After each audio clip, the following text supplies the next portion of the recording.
me. No, thanks. Pay that man $8. If I had $10 and I took half of it, what would I have? A fractured skull. Thank you. Pay that man $9 because... It pays to be ignorant. As living proof to all you servicemen and women listening in over there that it does pay to be ignorant, here's another half hour with radio's biggest collection of zanies, the incomparable wits, George Shelton, Lulu McConnell, and Harry McNaughton, our doctor of music, Nat Novick, and a man who sticks his neck out every week at this time, our moderator, Tom Howard. Thank you, Ken Roberts, and good evening, ladies and gentlemen. Well, here we are coming at you again with another session of It Pays to Be Ignorant, a quiz program that has become a household word, but we're not permitted to tell you the word. We have a board of experts who cannot change their minds because they have no trade-in value. First, we have the celebrated author, Mr. Harry McNaughton, who has just written a book entitled The Tree of Knowledge, or Don't Be Fooled by Pretty Limbs. But here he is, Mr. Harry McNaughton. Thank you. I have a poem, Mr. Howard. Yeah. A poem, yes. She wore her stockings inside out all through the summer heat because it cooled her off to turn the hose upon her feet. Very good. All right. Next we have a woman who was so dumb she watered her victory garden with whiskey so she could get stewed tomatoes. I call her my melancholy baby because she's got a head like a melon, a face like a collie, and one tooth like a baby. Here she is, Miss Lulu McConnell. You know, Mr. Howard, we almost had a fire at our house last night. What happened? My old man was smoking in bed. Why was he smoking in bed? The old fool was reading Forever Amber. No, but why was he smoking? Never mind, it was probably the embers that were smoking. Now, let's get on here. Next, we have a man who can always find a flat by just using his head. A man whose all his friends call him tonsillitis because he's a pain in the neck. Mr. George Shelton. George Q. Shelton, if you don't mind, Mr. Howard. George Q. Shelton? What is the Q for? Quits. Quit? Yeah, when I was born, my father looked at me and he said to my mother, let's call it quits. Let's call it. Oh, my word. Now that you've met the experts, we'll tackle the first question, and to show you what an optimist I am, I'll hope for an answer. Yes. Here is the question. Yes. What profession does a doctor of dentistry practice? Mr. Howard, did you say doctor of dentistry? That's right. Oh, I just wanted to make sure you weren't pulling something on us. I'm pulling. Say, Mr. Howard, would the question have something to do with the teeth? Correct, Mr. Sheldon. Now, what profession does a doctor of dentistry practice? But, you know, I have a dentist who has no windows in his office. No windows in his office? He's a painless dentist. He's a pain... I think, you know, my uncle was a dentist up in Vermont. Yes. And he went over to England to practice. He went to England to practice? Yes. He's a Yank at Oxford. He's a Yank... Well, speaking about teeth, some people think I have buck teeth. Yeah. Do you think I have buck teeth? No, your face is just pushed back too far, Miss McCall. Tell me something, Miss McCall. If you had trouble with your teeth, what would you do? I'd quit wearing them. Quit wearing them. Good idea. You know, Mr. Howard, I had 2 teeth pulled the other day. It didn't hurt a bit. Did you get gas? No, but I had my oil changed. You had your You know, my landlady's been complaining of a toothache for over a week now, and I can't understand her. No? Why can't you understand She it? hasn't got any teeth. I see. I always carry an extra set of teeth in my pocket. Carry an extra set of teeth? What for? Well, I'm teaching them to snap at pickpockets. Oh. Very nice. You know, I think my old man brushes his teeth with gunpowder. Brushes his teeth with gunpowder? What makes you think so? He's always shooting off his mouth. He does. Can we please get back to the question? What profession does a doctor of dentistry practice? Mr. McNaughton, let me ask you something. Yes. Do you use toothpaste? Mr. Howard, why should I use toothpaste? My teeth aren't loose. My teeth...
Pittsburgh located in. Is that clear? I've been in Pittsburgh, Mr. Howard. But it wasn't clear. It wasn't clear. I passed through Pittsburgh when I went to Kansas City. You did? I just love Pittsburgh. Oh, you love any place where there's a man. Is that bad? All right. What famous city is the University of Pittsburgh located in? Well, Mr. Howard, tell me, is the city named after the university, or was the university named after the city? Mr. McNaughton, that is irrelevant. Yeah, it's what? It's irrelevant. Do you know what irrelevant means? Oh, rather, yes, and irrelevant, never forget. Irrelevant, never forget. I'm very naughty tonight. Say, Mr. Howard, what is a university? It's a college or a school. Well, which is it, college or a school? Make up your mind. Mr. Connell, if you were a man, I'd slap your face. If you were a man, I'd let you. You're letting... I remember when I went to school, my teacher used to ask me to stay after school every day. Yeah, what happened? That's none of your business. You lead your life, and I'll lead mine. Okay. You know, when I went to school, I always had 2 A's on my report card. You always had 2 A's on your report card. That's right. One in Harry and one in McNaughton. One in Harry. Very clever. Very clever, Mr. McNaughton. Oh, thank you. It's a pleasure. Say, now, I got a nephew in college. He lives in a dromedary. He lives in a Look, a dromedary is a very odd-looking animal. Big teeth, large feet, 2 humps on its back. Goes for weeks without water. Yeah, my old man is a dromedary. I see. Why, has your old man got 2 humps on his back? No, but he goes for weeks without water. The question is, what famous city is the University of Pittsburgh located in? Oh, I don't like that question. Neither do I. Neither do I. I move that we strike it from the agenda. Yes. Wait a minute. We're not taking it off the agenda. You're not? No. Okay. Where you going? I'm walking out. Come on, delegate. Sit down there. Your landlady will owe more room rent, or you'll owe more, rather. Mr. Howard, what is an agenda?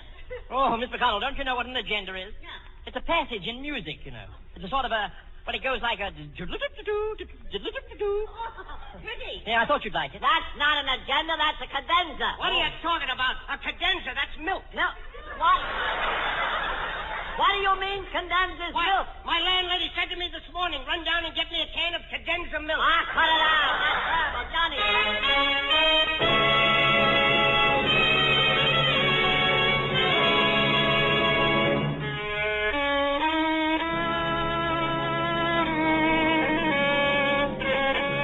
Sounds pretty good, the song. I've been practicing.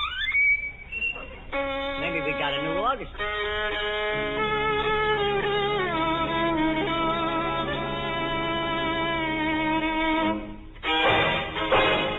I like that.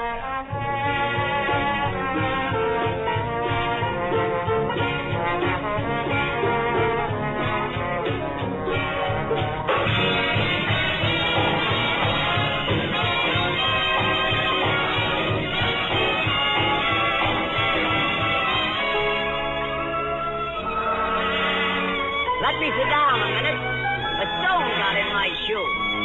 Don't commence your cussing. I ain't done nothing to you. Yes, I'm a blacksmith, Captain. What of it? And a good one, too.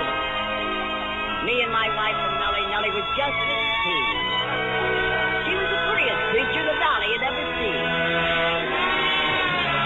One day I saw some stranger, young, handsome, and tall. Give me a piece of chalk.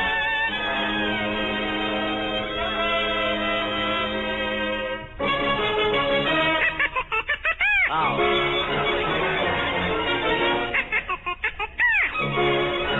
How did the ducks get into this thing?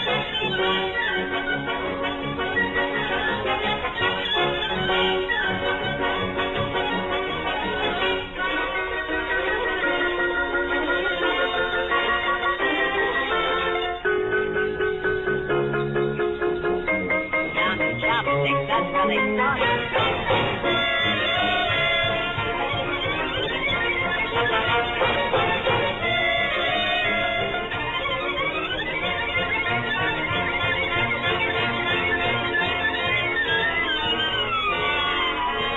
Here's another nickel. That's terrible. All right. That was fine, boys. Fine. Tonight, Ray Porter's Esquires bring you back to the days of nursery rhymes. They would like you to hear their new arrangement of Old King Cole. Old King Cole was a merry old soul, and a merry old soul was he. He called for his pipe, and he called for his bowl, and he called for his fiddler's tree. Fiddle-dee with the fiddle, fiddle-dee with the cello, fiddle-dee with the big, big bass, With a fiddle-diddle-diddle-dee. fiddle-dee. What a happy man was he. Old King Cole put away his bowl, and he called his fiddler's tree. He said, Hey, you, and you come play those things for me. fiddle-dee with the fiddle, fiddle-dee with the cello, fiddle-dee with the big, big bass. And the concert had begun. Fiddle-dee. The story isn't done. They played music very sweet, they played it very hot. The king, he told them when to start, he told them when to stop. Fiddle-dee, Stop, fiddle-dee, stop, fiddle-dee, stop. this music cannot be. Fiddle-dee. And that's enough for me. He got mad when they played bad, those terrible fiddlers three. He said, that's sad, I'm mad, you're bad, go away from me. The king, he said, I'll make a hole in the guy that worries me. He shot his gun and a good old gun discharged the fiddlers three.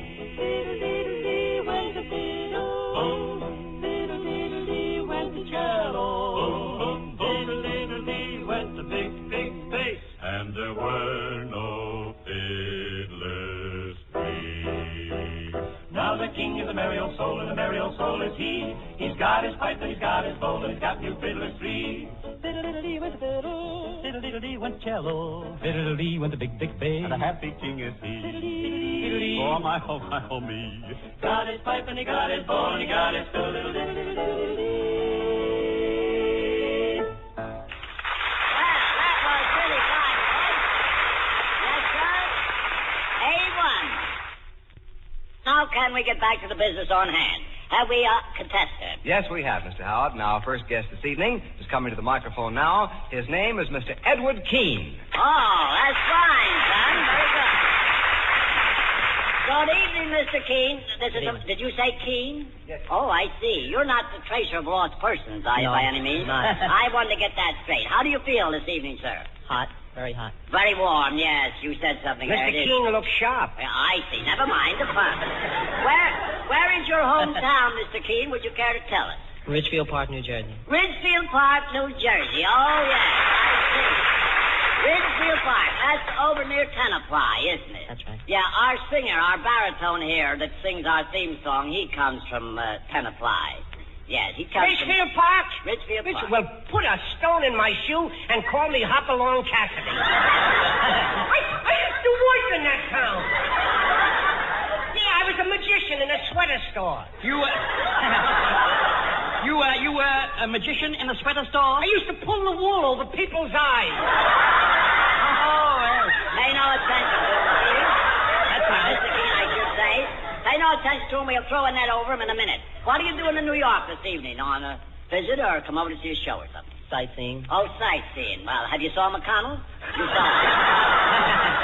What is your line of work? Do you work or I No, see you're just I'm out of service? Just out of service. I see. You haven't gone to work yet. No. Well, I hope you have good luck when you do go. Are you married? No, single. You're not married. In business for yourself, I see. Well, As if Mr. Keene, speaking about marriage, I always say a man is like a lamp wick. He gets trimmed many times before he gets the right flame. That's right. He gets put out lots of times, too. That's because he comes home oiled up. Well, after he's married a few years, then he sees the light. I see. Oh, yeah. Look, will you three guys stop this filibuster, please?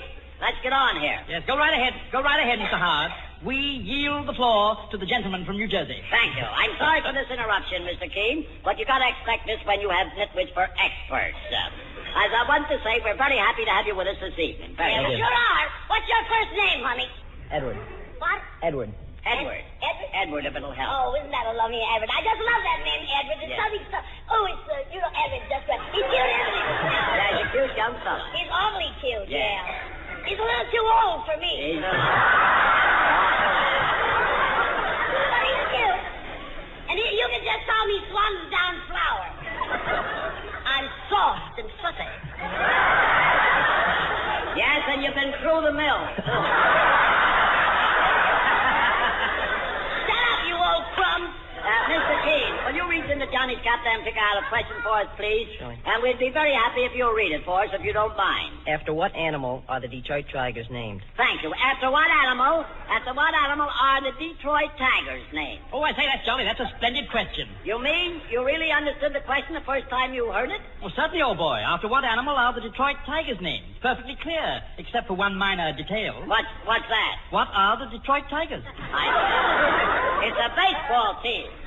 Well, what do you know? Mr. Howard answered the question. Wait a minute. Isn't that wonderful? He did, Bon. He's just showing off. Wait a that's minute. all. Oh, congratulations, old boy. Splendid work. Yes, Shall we go on to the next question? Wait a minute. You haven't answered this one yet. Why, you just answered it yourself, you dumb cluck. I didn't answer the question. I merely told you the question's about baseball. Oh, baseball. I'll never forget the first time I played baseball. I walked up to the plate and swung with all my might. Suddenly I heard a sharp crack. What was it? My collarbone. Well, perhaps your bat was too heavy. Yeah. Oh, are you supposed to use a bat? Yeah. You know, my sister played baseball on a girls' team. They were called the Silk Sox. Oh, really? Was she a star player on the Silk Sox? Sure. She got 2 or 3 runs every day. 2 or 3 runs Yeah. every day. Get it, Mr. Howard? Yes, and I'm sorry. My old man played with the Bloomer girls once. What'd he get? His face slapped. Yeah. Miss McConnell, does your throat bother you? Why, no. Well, it bothers everyone else. I'm trying to get an answer to my question. It's about a great American sport. Oh, sport. Oh, swimming is my favorite sport. Ah, yes, when I walk on the beach, I cut a swashbuckling figure. Yeah. From the waist up, you swash, and from the knees down, you buckle. Beg your pardon. Yeah, I don't like to go to the beach. I get all sunburned. Well, why don't you take some suntanned oil with you? Ah, that stuff is no good. No. Last summer, I drank 3 bottles of it, and I still got sunburned. Mr. Sheldon, did anyone ever tell you you were a moron? Oh, lots of times. But I never listened to flattery. I see. You know, the last time I went to the beach, I was determined not to get sunburned. So I rubbed olive oil on my arms, I rubbed vinegar on my legs, and tomato juice down my back, and some mayonnaise, I rubbed it on my chest. What happened? I broke out in Thousand Island dressing. My old man loves the water. He does? He lives on the water. Has he a boat? Yeah, he has a big old scow. You're telling me. You know, up on my Uncle Webfoot's farm, I used to milk cows. Please. That's a good job for a jerk. Now, look, how many times do I have to tell you the questions about baseball, not about scows or swimming? Oh, Miss McConnell, tell me, do you swim? No, but when I was down in Georgia, I used to bathe in the spring. Oh, really? That's nice. What spring did you bathe in? The spring of 98. You know, I took a milk bath yesterday. You took a milk bath? Yeah. Oh, tell me, really, how did you get the cow into the tub? I didn't bother. I just jacked her up and took a shower. That does it. Ken, stop in here and give our good friend from Ridgefield Park $24.40. That will be a pleasure, Mr. Howard. Tonight we have a special treat for you. One of the members of Harry Salter's orchestra is the world's greatest accordion player, Charles Magnanti. And now Mr. Magnanti, together with Harry Salter, would like to play for you their special arrangement of Chopin's Minute Waltz.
As much as I hate music, I like that. And now, Ken, who is our next guest? Our next guest, Mr. Howard, is a very lovely young lady, Miss Doris Pakula.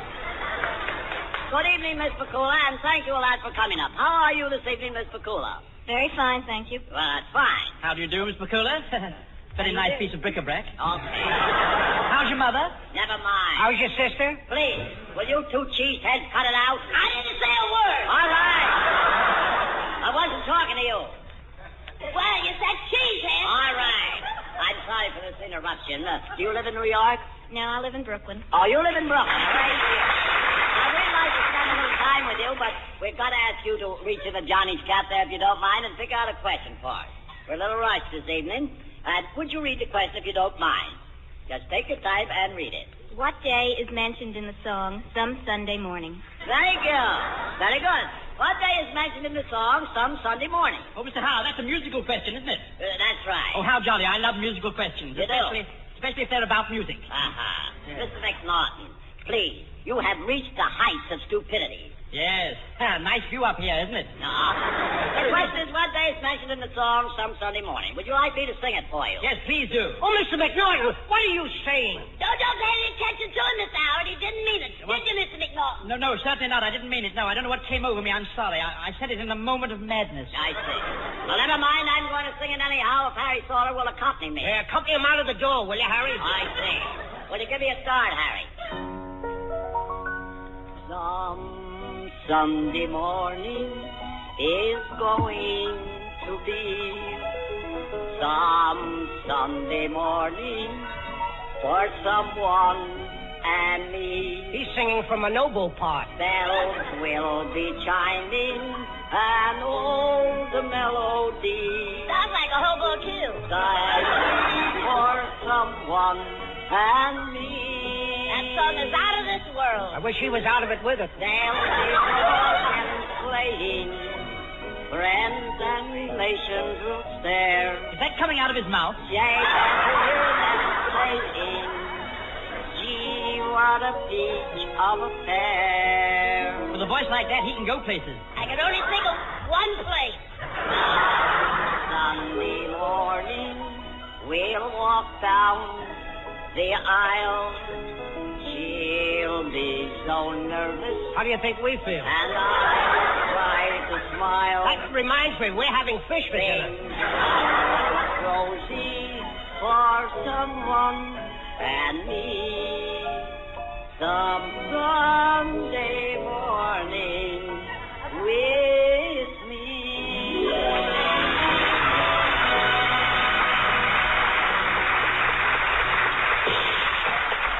I knew it. He blew a tonsil. All right, please.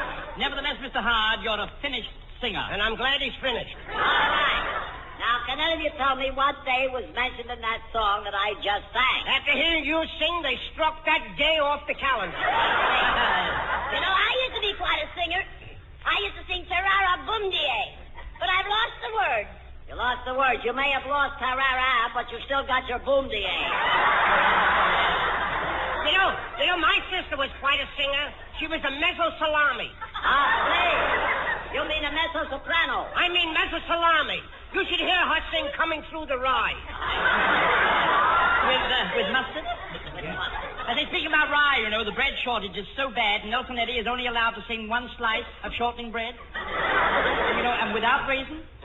You should hear me sing. When I sing, I attract girls with short socks. When I sing, I attract old men with long drawers. Then step in here and give our good friend $25.60. Certainly, Mr. Howard.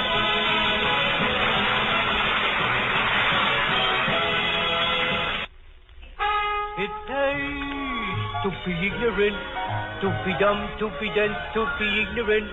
It pays to be ignorant just like me. Each week I earn $6.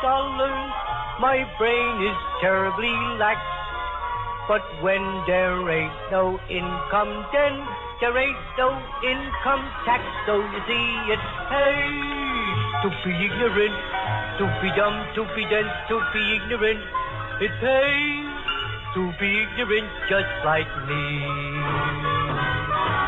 Each week I earn $6. my brain is terribly lax. But when there ain't no income, then there ain't no income tax. So you see, it pays to be ignorant. For the record, that's all. Be with us again next week and hear it proven again by Tom Howard, Lulu McConnell, George Shelton, and Harry McNaughton that it pays to be ignorant. Ken Roberts speaking. This is the Armed Forces Radio Service.